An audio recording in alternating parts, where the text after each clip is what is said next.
Shalom, selamat pagi jemaat Tuhan. Berjumpa kembali dalam doa pagi online. Sucikan dan kuduskan hati ini.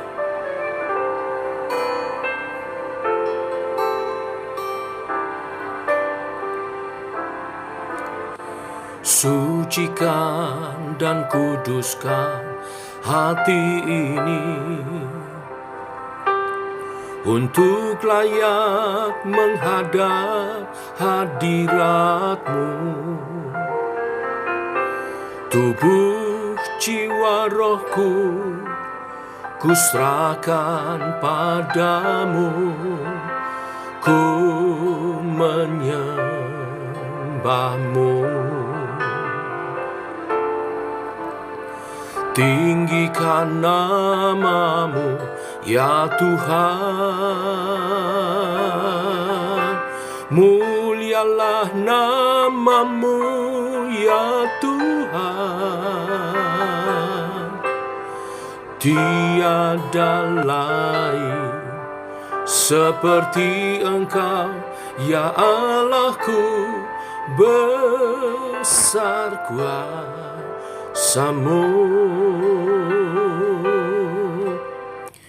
Tiada lain seperti Engkau, ya Allahku, besar kuasa-Mu.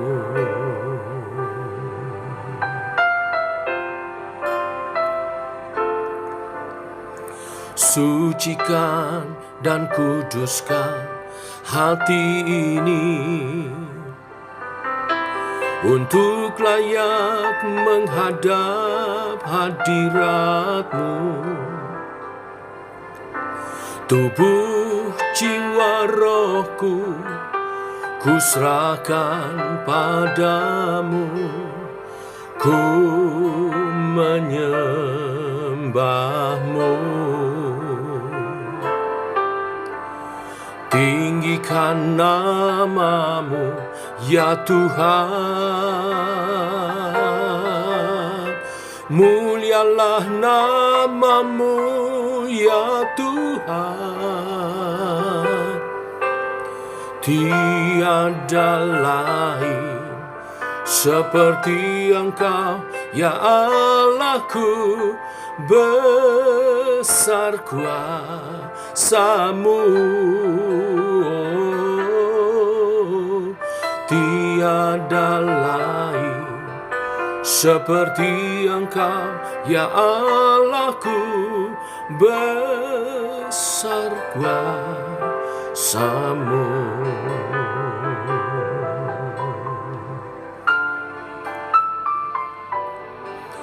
Tinggikanlah dirimu mengatasi langit, ya Allah. Biarlah kemuliaan-Mu mengatasi seluruh bumi.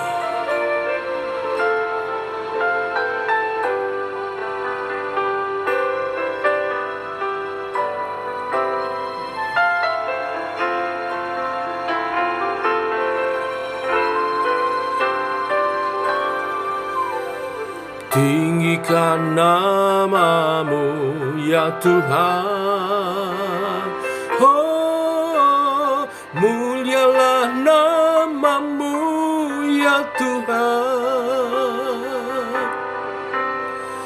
Tiada lain seperti Engkau, ya Allahku, besar kuasa-Mu. Tiada lain seperti Engkau, ya Allahku, besar kuasa-Mu.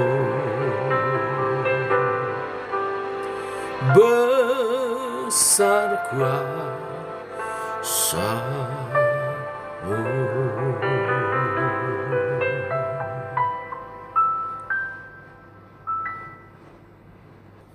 Tiba waktunya untuk kami merenungkan firman-Mu. Firman-Mu yang adalah suluh dan terang bagi jalan kami. Terangi jalan kami, tuntun langkah kami Tuhan, oleh kebenaran firman yang sebentar kami renungkan. Berfirmanlah dalam nama Tuhan Yesus Kristus. Amin. Bapak Ibu, kita lanjutkan renungan firman pagi hari ini. Matius 5 ayat 21 sampai 26. Demikian firman Tuhan. Kamu telah mendengar yang difirmankan kepada nenek moyang kita. Jangan membunuh. Siapa yang membunuh harus dihukum. Tetapi aku berkata kepadamu, setiap orang yang marah terhadap saudaranya harus dihukum. Siapa yang berkata kepada saudaranya kafir harus dihadapkan ke mahkamah agama, dan siapa yang berkata jahil harus diserahkan ke dalam neraka yang menyala-nyala. Sebab itu, jika engkau mempersembahkan persembahanmu di atas mezbah, dan engkau teringat akan sesuatu yang ada dalam hati saudaramu terhadap engkau, tinggalkanlah persembahanmu di depan mezbah itu, dan pergilah berdamai dahulu dengan saudaramu, lalu kembali untuk mempersembahkan persembahan itu. Segeralah berdamai dengan lawanmu selama engkau bersama-sama dengan dia di tengah jalan, supaya lawanmu itu jangan menyerahkan engkau kepada hakim, dan hakim itu menyerahkan engkau kepada pembantunya, dan engkau dilemparkan ke dalam penjara. Aku berkata kepadamu, sesungguhnya engkau tidak akan keluar dari sana sebelum engkau membayar hutangmu sampai lunas. Sampai di sini pembacaan firman Tuhan. Bapak Ibu jemaat Tuhan, Sabtu lalu kita telah merenungkan firman Tuhan bahwa Tuhan Yesus datang bukan untuk meniadakan hukum Taurat, tetapi untuk menggenapinya. Salah satu bentuk penggenapannya adalah mengajarkan penafsiran yang tepat terhadap hukum Taurat. Di ayat-ayat yang kita baca hari ini, Yesus memberi penafsiran tentang hukum Taurat dan mengkontraskannya dengan penafsiran ajaran dari ahli-ahli Taurat dan orang-orang Farisi. Perbedaan utamanya adalah ahli-ahli Taurat dan orang-orang Farisi selalu memberikan penafsiran secara hurufiah dan hanya memperhatikan tindakan lahiriah. Sedang Yesus memberi arti sebenarnya dan menekankan juga hati, kepikiran, motivasi, dan keinginan seseorang dalam mentaati hukum Taurat itu. Hukum jangan membunuh. Hukum yang keenam dalam 10 perintah Allah. Ahli-ahli Taurat dan orang-orang Farisi menafsir hukum keenam sebagai larangan terhadap pembunuhan secara fisik, secara lahiriah saja. Tetapi perhatikan, Yesus menerapkan pada hal-hal lain, yaitu marah. Orang yang marah akan dihukum. Tentu bukan semua kemarahan, tetapi kemarahan yang membuat kita berbuat dosa, bahkan sampai membunuh orang. Dengan kata lain, Tuhan Yesus ingin mengajar kepada kita tentang hukum jangan membunuh, mulai dari mengontrol amarah kita. Efesus 4 ayat 26 berbunyi, apabila kamu menjadi marah, jangan kamu berbuat dosa. Jangan matahari terbenam sebelum padam amarahmu. Bapak Ibu, kita mesti bisa mengontrol kemarahan kita. Kemarahan yang tak terkontrol biasanya didahului dengan caci maki, mengeluarkan kata-kata yang bersifat menghina. Oleh sebab itu di ayat 22 bagian B diperingatkan hal itu. Oleh sebab itu, tetaplah tahan mulut kita supaya tidak mengeluarkan kata-kata hinaan. Karena itu akan membuat kita menuruti hawa nafsu dan kemarahan bisa berlanjut menjadi dosa. Bahkan dosa yang lebih besar yang akhirnya membawa kepada pembunuhan.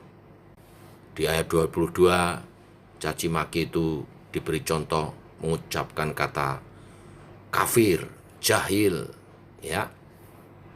Selain caci maki, biasanya kemarahan berlanjut dengan adanya masalah hati yang belum dibereskan.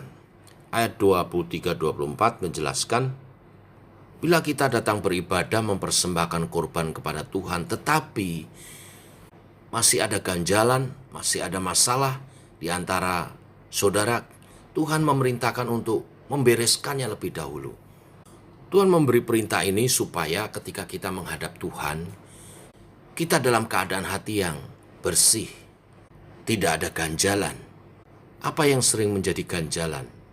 Bagian dari amarah itu yang membuat kita bisa melakukan dosa lebih besar lagi. Contoh, saudara merasa benar tetapi dianggap salah.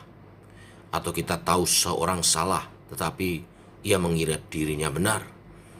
Sehingga hal itu menjadi ganjalan, bukan? Maka apa yang diperintahkan Tuhan? Kita mesti membereskannya dengan menjelaskannya, saling memberi pengertian dalam kedamaian. Sehingga masalah diselesaikan dan tidak ada ganjalan lagi. Saudara, dalam pandangan firman Tuhan, ibadah itu tidak mempunyai nilai apapun jika kita mempunyai atau menyembunyikan dosa dalam hati kita yang belum kita bereskan. Membereskan lebih dahulu, baru beribadah bukan berarti hubungan dengan manusia lebih penting daripada hubungan dengan Allah. Kedua hal ini terikat menjadi satu secara tak terpisahkan. Yang satu secara tak terhindarkan mempengaruhi yang lain. Inisiatif untuk membereskan ganjalan masalah jelas bukan hal yang gampang. Ini membutuhkan kerendahan hati dan penyangkalan diri. Dan melandasi itu semua ketaatan kepada Tuhan. Bagaimana bila kita sudah mengusahakan perdamaian secara benar, tetapi orang tersebut tidak mau berdamai? Kalau kita sudah berusaha untuk berdamai, tetapi orang itu tidak mau, maka itu tidak akan menghalangi ibadah kita kepada Tuhan. Tetapi tetap kita harus berusaha, mengusahakannya. Seperti kata firman Tuhan dalam Roma 12 ayat 18, sedapat-dapatnya. Kalau hal itu bergantung padamu, hiduplah dalam perdamaian dengan semua orang. Biarlah kebenaran firman hari ini memberkati kita semua, hidup dalam damai sejahtera Allah. Sebagai murid-murid Kristus, mari kita selalu menjadi agen-agen perdamaian. Pribadi-pribadi yang selalu mengusahakan perdamaian di lingkungan di sekitar kita ditempatkan. Seperti firman yang mengatakan, berbahagialah orang yang membawa damai, karena mereka akan disebut anak-anak Allah. Mari kita berdoa. Bapa, kami mengucap syukur oleh kasih dan rahmat-Mu, firman-Mu dahsyat hari ini. Engkau datang bukan untuk meniadakan hukum Taurat, kitab para nabi, tetapi menggenapinya. Hari ini kami belajar penggenapan salah satu di antaranya, hukum jangan membunuh, karena orang yang membunuh akan dihukum. Tuhan mengajarkannya dengan penuh hikmat kepada setiap kami. Dosa membunuh adalah dosa yang diawali dari kemarahan. Oleh sebab itu Tuhan mengajar untuk kami mengontrol kemarahan kami, sehingga tidak menjadi dosa dan berkelanjutan menjadi dosa yang berakhir pada pembunuhan. Biarlah Allah Roh Kudus menjamah setiap hati kami, sehingga menolong kami memiliki hati yang lembut seperti Tuhan Yesus, yang hatinya lembut dan mendamaikan.